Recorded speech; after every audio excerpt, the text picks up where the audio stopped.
नमस्कार, Doaba news podcast के साथ मैं हूं दीपक दुबे।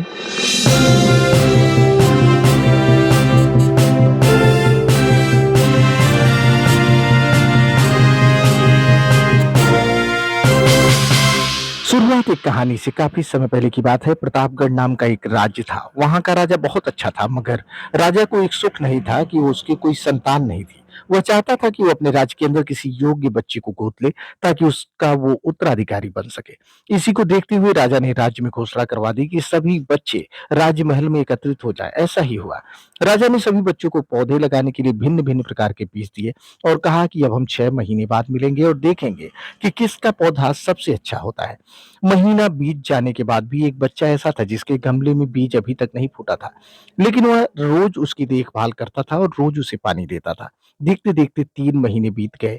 बच्चा परेशान हो गया। तभी उसकी माँ ने कहा कि बेटा धैर्य रखो, कुछ बीजों को फलने में ज्यादा वक्त लगता है। और वह पौधों को सींचने लगा। 6 महीने हो गए। राजा के पास जाने का समय आ चुका था, लेकिन वह डर रहा था कि सभी बच्चों के गमले में तो पौधे हैं, लेकिन उसका गमला खाली है। वह बच्चा ईमानदार था और सारे बच्चे राजमहल में अब पहुंच चुके थे। कुछ बच्चे जोश से भरे हुए थे, क्योंकि उनके अंदर राज्य का उत्तराधिकारी बनने की प्रबल लालसा थी। अब राजा ने आदेश दिया कि सभी बच्चे अपने अपने गमले दिखाएं। मगर एक बच्चा सहमा हुआ, क्योंकि उसका गमला खाली था। तभी राजा की नजर उस गमले पर गई। उसने पूछा, तुम्हारा गमला तो खाली है। तो उसने कहा, लेकिन मैंने इस गमले की 6 महीने तक देखभाल की है। राजा उसकी ईमानदारी से खुश हुआ कि उसका गमला खाली है, लेकिन वो हिम्मत करने करके उसके पास आया। खाली गमला देखकर सभी बच्चे हंसने लगे। राजा ने उन्हें शांत कराया और कहा कि बहुत खुश मत होइए, मैंने सभी लोगों को बंजर बीज दिए थे। सिर्फ एक लड़का है ये, जिसने ईमानदारी से अपना काम किया है। आइए नजरें डालते हैं फटाफट अब तक की बस्ती जिले की प्रमुख खबरों पर। अज्ञात भारी वाहन ने युवक को रौंदा। नगर पंचायत गायघाट के सरस्वती विद्यालय के पास देर रात किसी अज्ञात वाहन ने कलवारी थाना क्षेत्र के ईचड़गढ़ निवासी 32 वर्षीय सुदामा नाम के युवक को अपनी चपेट में ले लिया। सुबह लोगों ने उसकी लाश देखी तो इसकी जानकारी कलवारी पुलिस को दी। मौके पर पहुंचे आलोक श्रीवास्तव और चौकी प्रभारी गायघाट द्वारिका प्रसाद चौधरी ने लाश को पोस्टमार्टम के लिए भेज दिया है। सूत्रों के अनुसार सुदामा मानसिक रूप से विक्षिप्त और नशे का लती था। होली और शबे बारात के त्योहारों के मद्देनजर पुलिस चौकी प्रभारी गायघाट द्वारिका प्रसाद चौधरी ने क्षेत्र के सम्मानित लोगों, धर्मगुरुओं और डीजे संचालकों की मीटिंग बुलाई। इस मौके पर सभी से क्षेत्र की समस्याओं को समझा गया और दोनों त्योहार शांति और सौहार्द से मनाए जाएं, इसकी अपील की गई। समस्याएं जानी गई। एक बार फिर चला प्रशासन का बुलडोजर। बस्ती जिले के कलवारी थाना क्षेत्र अंतर्गत आने वाले शंकरपुर ग्राम में एक पट्टी की जमीन पर अवैध कब्जे को नायब तहसीलदार घनश्याम शुक्ला के नेतृत्व में राजस्व टीम ने हटवाया। इस मौके पर कलवारी थाना क्षेत्र की पुलिस भी मौजूद रही। बताते चले कि यह पट्टा लगभग 15 साल पहले हुआ था, लेकिन कब्जेदार अब तक इस पर काबिज नहीं हो पाया था।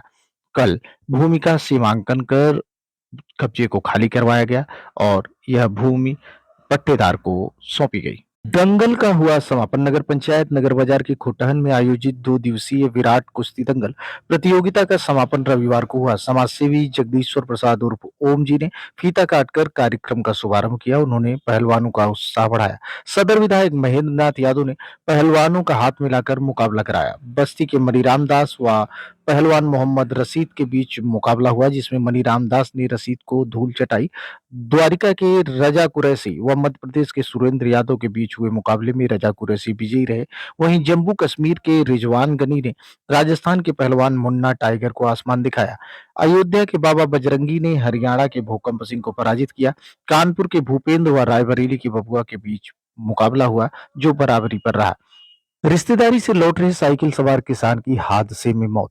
बस्ती डुमरियागंज मार्ग पर सोनाहा थाना अंतर्गत बैड़वा समय माता मंदिर के पास रविवार को दिन में करीब 2 बजे एक साइकिल सवार कार की चपेट में आ गया। हादसे में साइकिल चला रहा किसान व पीछे बैठी एक महिला घायल हो गई।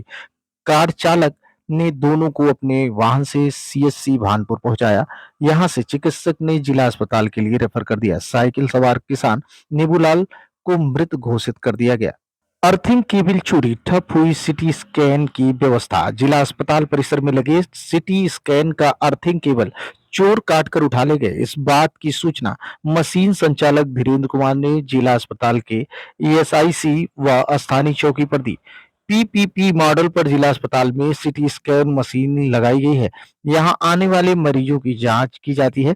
मशीन का संचालन करने वाले स्टाफ की माने तो शनिवार को जब मशीन चालू की गई तो मशीन में अर्थ ज्यादा आ रहा था, जिसकी गड़बड़ी की आशंका से उसे बंद कर दिया गया और सूचना कंपनी को दी गई। रविवार को लखनऊ से आए इंजीनियर ने जांच की तो पाया कि अर्थिंग के लिए भवन से बाहर लगाया गया कॉपर का केबल चोर काटकर उठा ले गए। अपहृत किशोरी को किया बरामद, 2 आरोपी गिरफ्तार। कोतवाली और वाल्टरगंज पुलिस ने बहला फुसलाकर किशोरियों को भगा ले जाने के मामले में 2 आरोपियों को गिरफ्तार किया है। कोतवाल शशांक शेखर राय ने बताया कि अपहृत किशोरी को महसो थाना के लालगंज के पास से सकुशल बरामद कर लिया गया और आरोपी अभिषेक को गिरफ्तार कर लिया गया है।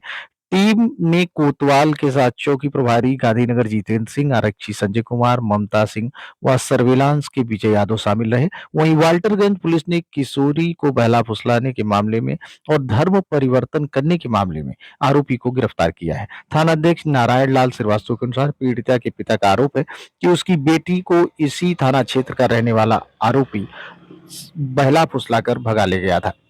परशुरामपुर थाना क्षेत्र में रविवार को एक युवती का शव घर में फंदे से झूलते हुए मिला। घटना के समय मां बाहर किसी काम से गई थी, लौटी तो बेटी पंखे की कुंडी में बांधे गए दुपट्टे से फंदे में लटकती मिली। सूचना पर पहुंची पुलिस ने शव को पोस्टमार्टम के लिए भेज दिया है। परशुरामपुर थाना क्षेत्र के पड़री बाबू गांव का है मामला। विष्णु महायज्ञ शुभारंभ से पूर्व निकली कलश यात्रा। बनकटी क्षेत्र के बांसापार स्थित बरम बाबा मंदिर परिसर में रविवार से 9 दिवसीय श्री विष्णु महायज्ञ का शुभारंभ हुआ। इससे पहले 251 महिलाओं और कन्याओं के साथ कलश यात्रा निकाली गई। मंगल गीत गाते हुए कलश यात्रा यज्ञ स्थल से सजना खोर बरोहिया नगर पंचायत होते हुए लालगंज के मनोरमा कुआनो संगम स्थल पर पहुंची। यहां से झल भरकर यात्रा यज्ञ स्थल पर पहुंची, जहां विधि विधान से पूजन के बाद कलश स्थापित किया गया। महायज्ञ के आयोजक इंद्रमणि शुक्ला ने बताया कि महायज्ञ 13 मार्च तक चलेगा। 3 दिवसीय बस्ती महोत्सव का हुआ शानदार समापन। 3 दिवसीय बस्ती महोत्सव का भव्य सांस्कृतिक एवं विभिन्न कार्यक्रमों के साथ समापन हुआ। इस 3 दिवसीय उत्सव में प्रसिद्ध राष्ट्रीय, अंतर्राष्ट्रीय और क्षेत्रीय कलाकारों ने नृत्य और संगीत के माध्यम से अपनी कला का प्रदर्शन कर लोगों को मंत्रमुग्ध कर दिया। महोत्सव के अंतिम दिन शाम की शुरुआत भजन संध्या से हुई। इसकी प्रस्तुति सत्यांशु सिंह की टीम ने दी। इसके बाद लोक गायन, नृत्य कार्यक्रम और कविता पाठ आयोजित किया गया। रुद्र कला एकेडमी की ओर से गंगा अवतरण का कार्यक्रम प्रस्तुत किया गया। इस प्रस्तुति ने भारतीय शास्त्रीय और समकालीन नृत्य का एक मिश्रण प्रस्तुत किया। इसके बाद कॉमेडियन राजन श्रीवास्तव ने कॉमेडी नाइट्स प्रोग्राम के जरिए श्रोताओं को हंसाकर लोटपोट कर दिया। जनपद के प्रतिभाशाली गायकों ने अपने अपने मधुर गीत प्रस्तुत किए। देर रात शास्त्रीय संगीत और लोक संगीत की अंतर्राष्ट्रीय कलाकार पद्मश्री मालिनी अवस्थी ने अपने मोहक गीतों से दर्शकों को आनंदित किया। उन्होंने गायन की शानदार प्रस्तुति दी। अंत में डीएम प्रियंका निरंजन ने सभी का आभार जताया। इस मौके पर DIG Manish Kumar Singh, SP Ashish Srivastava, CDO doctor Rajesh Kumar Prajapati, CRO Neeta Yadav, SDM Shailesh Kumar Dubey आदि मौजूद रहे। न्यूज पॉडकास्ट के आज के अंक में बस इतना ही। कल फिर आपसे मुलाकात होगी। तब तक दीजिए दीपक दुबे को इजाजत। दुआबा न्यूज के साथ अपना प्यार बनाए रखिए। नमस्कार।